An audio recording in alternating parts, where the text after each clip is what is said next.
যে ইমানদারি না হেরাবার নামাজ কি?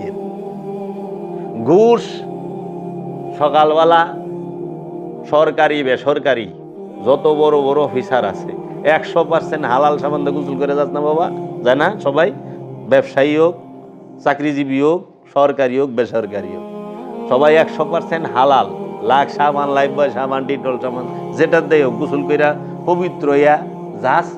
তোরা গোসল কইরা পবিত্র হইয়া ঘুষ খাস, সকালবেলায় আগে ঘুষটা, আবার ঘুষ খায় ঘুষের টাকা লইয়া মসজিদে যায় নামাজ পড়স। আবার তগই হুনা আপনি স্বর্গে চইলা যাইবেন, খালি মসজিদে দান করেন, মাদ্রাসায় তিনখানায় দেন, নামাজের কাম নামাজে করব, পাপের কাম পাপে করব। কতটি বক্তা বাইরে স্যার আবার এমনি ব্যালেন্স করে যে আপনি যাহাই করেন, যে বড় পাপ করেন কোনো অসুবিধা না, আপনি নামাজটা ঠিক রাখেন। এমনি কয় এই দান্দাবাজের বাচ্চা, কে কইল তোমার এই কথা যে তুমি যা মন চায় তাই করো, কোনো অসুবিধা নাই, কিন্তু নামাজ ঠিক রাখেন। নামাজের হিসাব নামাজে আর পাপের হিসাব পাপে। কই পাইলেন? কোরআনে কোন হানে এই কথাটা কইলো? হাদিসে কোথায় কইলে এই কথা যে তুমি পাপও করো সালাতও করো? আল্লাহ কি কইছে?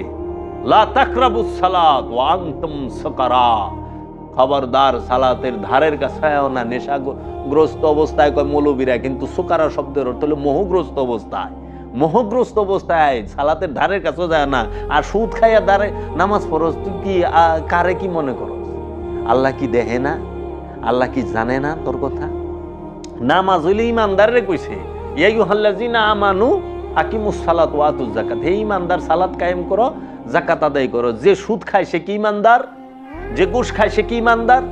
পৃথিবীতে কোনো আলেম, কোনো মুফাসসির, কোনো মুহাদ্দিস কি ওর ক্ষমতা আছে যে সে প্রমাণ করে দিব যে সুদ খাওয়ার পরে সেই ইমানদার থাকে, ঘুষ খাওয়ার পরে সেই ইমানদার থাকে, কিংবা ঘুষ খাইলেও সে ইমানদারের খাতায় আসে, অন্যের হক মাইরা খাইলে ইমানদারের খাতায় আসে, অন্যের সম্পদ মাইরা খাইলে ইমানদারের খাতায় আসে, অন্যের আত্মীয় স্বজনের হক মাইরা খাইলে ইমানদারের খাতায় আসে?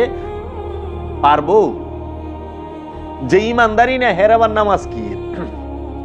কোরআন নিজে কইতেছে আরাইতাল্লাযী ইউকাজ্জিবু বিদ্দিন, তুমি কি ওই ব্যক্তিটাকে দেখছো যে দিন থেকে সর্বপ্রথমই বাদ? সে কে? ফাযালিকাল্লাযী ইয়াদউল ইয়াতীম, যে এতিমের হক মাইরা খাইলো, যে এতিমের সম্পদ মাইরা খায়, সে দিন থেকেই বাদ। যে দিন থেকেই বাদ, এর আবার কিসের নামাজ, রোজা, হজ, যাকাত? সালাত তো করতে হইব। সুদ, ঘুষ, অন্যের সম্পদ, এই ছিনতাই, রাহাজানি, বাটপারি, সিটারি সব ছাইরা দিয়া আহনে আমরা মাপে কম দিয়ে নামাজে যাই, আবার নামাজ পড়ায়ও মাপে কম দিই, দেয় না দোকানদাররা? কিরে বাবা, এই সালাতে তোর স্বর্গে নিব, তুই বইরিস আশায়। এখন আমার ওয়াজ কেউ ভাল লাগবো না, এই ওয়াজ ওই যে মোল্লায় যেটা, কারণ হের পক্ষে গেলে ওই সময় হের একটু ভাল লাগবে, কারণ পক্ষেই সে তো। আল্লাহর হাবিব বলছে, কেউ যদি আধা হাত জমিন কারো মাইরা দেয়, তার 7 তবক জমিন গলায় ঝুলাই দেওয়া হবে। আল হাদিস। আধা জমিন মারলে 7 তবক জমিন গলায় ঝুলাই দিব। আর তুমি তো পুরা পাখি গিলা হালাইছো, পাখির পাখি গিলা হালাইছো, তোমার কি গো বাবু? বাইস্তার হক দেও নাই, বায়ের হক দেও নাই, বইনের হক দেও নাই, আত্মীয় স্বজনের হক দেও নাই, কিন্তু 5 ওয়াক্ত নামাজ। সালাতুল ইমানদারের জন্য, সিয়াম ইমানদারের জন্য, হজ ইমানদারের জন্য, কুরবানি ইমানদারের জন্য, যাকাত ইমানদারের জন্য। কোরআন বলতাছে আমানুর জন্য, আমানু আমানু আমানু। মুমিনের জন্য যাকাত নাই,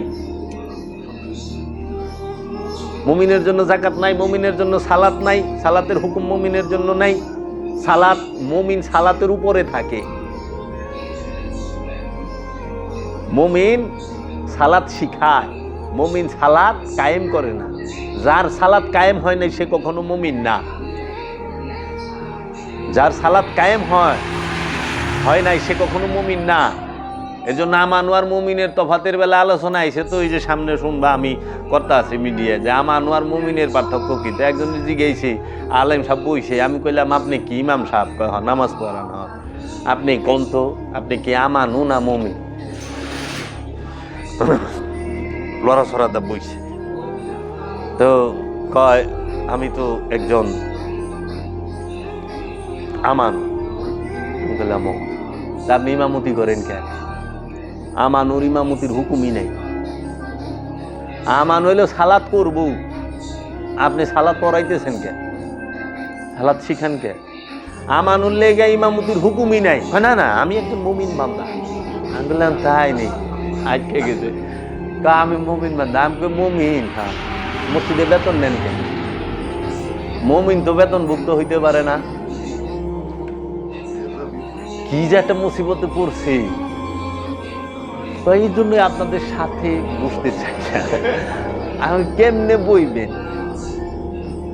আমানু কখনো সালাত ইমামতি করতে পারবে না, মুসল্লি কখনো ইমামতি করতে পারবে না। মুসল্লির ইমামতি করার হুকুমই নাই। মুসল্লি সে সালাতের উপরে থাকবো, আর মুমিন সে সালাত শিখাইব। মুমিন কখনো বেতনভুক্ত হবে না, যে বেতন নেয় সে মুমিন না, কারণ মুমিন কাহারও আন্ডারে থাকে না। এই জন্য দেখ বাবা, কোন ওলি আল্লাহ মসজিদে ইমামতি করে না, বেতন নেয় নাই। কোন খলিফা, যে খলিফা সে মসজিদের কোষাগারের বাইতুল মালে বেতন নেয় নাই।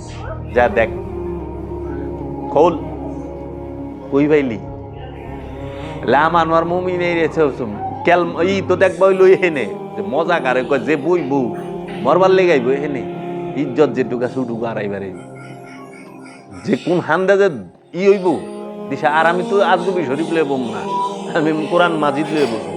আসেন কোরআন আগে শেষ হোক, তারপরে সেন হাদিস শরীফ। হাদিস শরীফ কোরআন শরীফ যদি আপনারা না পান, তখন সে আজগবি শরীফটা চাপা দিবার চেষ্টা করবেন। তাহলে পরে এখন তোরা কি করতেছ, যে সুরা পারে না হ্যাঁ ইমামতি শুরু করে দিস। ইমামকে জানো ইমাম কে বানায়? এই যে আমরা বললি না ইমাম বাবা জাহাঙ্গীর, বাবা জাহাঙ্গীরকে ইমাম জনগণ বানায় নাই, গ্রামের মানুষে বানায় নাই, মসজিদ কমিটি বানায় নাই। বাবা জাহাঙ্গীরকে ইমাম বানাইছে বাবা জান শরীফ শাশুরেশ্বরী, স্বয়ং মহানবী, স্বয়ং রব্বুল আলামিন তাদের থেকে ইমাম নিযুক্ত। মাওলা হুসাইনকে কোনো মোল্লা, কোনো জনগণ, কোনো সাহাবী ইমাম বানায় নাই। মাওলা হুসাইনকে ইমাম বলছে আল্লাহ রব্বুল আলামিন নিজে, আল্লাহর হাবিব নিজে। ইমাম হুসাইন এরা ইমামে হাসান আলাইহিস সালাতু ওয়াস সালাম এরা দাঁড়ানো অবস্থায়, বসা অবস্থায় এবং শোয়া অবস্থায়, তিন অবস্থায় তারা ইমাম। মানুষ, প্রত্যেকটা মানুষ এই তিন অবস্থায় থাকে, নয় বৈশা, নয় শুইয়া, নয় দাঁড়াইয়া। এই তিন অবস্থার বাইরে কোনো মানুষ থাকে না। এরা ইমাম। ইমাম কি? নেতা। কিসের নেতা? কার নেতা? জনগণের নেতা না। ইমাম হচ্ছে আল্লাহর মনোনীত নেতা, আল্লাহর ঘোষিত নেতা।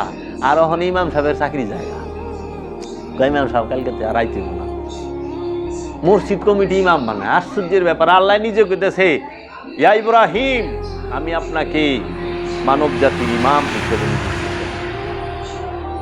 হে আমার হাবিব, আপনি জিন এবং ইনসান এই দুই জাতির ইমাম। ইমামে কিবলাতাইন, দুই কিবলার ইমাম। ওই হ্যাঁ, আর এরা মসজিদ কমিটি বানাইছে ইমাম, মাদ্রাসা ইমাম বানান না, সমাজে ইমাম বানান। এই ইমাম আবার চাকরি জায়গা, আবার কয় কেমন আমি কইলে হন ইমামতি করি না। শুনছ কথা? ইমামতি করে না। ইমাম আল্লাহর নিযুক্ত, আল্লাহ নিযুক্ত করে। আর এই ইমাম সবসময় নেতা। এর জন্য আল্লাহ বলছে আমি প্রত্যেককে তার কিয়ামত দিবসে তার ইমাম সহ ডাকবে। হাসরের ময়দানে ইমাম সহ ডাকবে এবং ইমামকে জিজ্ঞেস করা হবে, ইমাম সাক্ষী দিব। ইমামে কইব তুমি ইমাম রে মানছ না, মানো নাই। মসজিদের ইমাম না, নফসের ইমাম আছে। তোমার নফসের ইমাম হচ্ছে যে নবজাগ্রত রুহের অধিকারী, প্রকাশিত বিকশিত রুহের অধিকারী, যে ওলিয়ে কামেল তোমার রাসূল, সে হচ্ছে তোমার ইমাম। সেই ইমাম সাক্ষী দিব যে আমার মুখের সামনে খাড়ায় কইছে তুমি বন্ড, তুমি জাদুগির, নাউযুবিল্লাহ। আসল ইমাম রে জঙ্গলে মাইরা পাঠাই দিয়ে ভোগের ইমাম রে মাথায় তুলে বয়ে দিছে। কে রে? আসল ইমাম তো কয় সুদ হারাম, ঘুষ হারাম, জিনা হারাম, হ্যাঁ, চুগলখড়ি হারাম, এগুলা করণ দেবেন। এগুলো করলে স্বর্গ তো অনেক দূরে থাক, হেদায়েতই নসিব হইবে। তাইলে এই ইমাম রে কেমনে মানবো? বাবা জাহাঙ্গীরে কেমনে মানবো? কয় নতুন কথা কয় নাকি? এটা নতুন না, এটি খাঁটি কথা। মানে খাঁটি কথা তো খাইবার চায় না, কারণ সব সারণ লাগবো।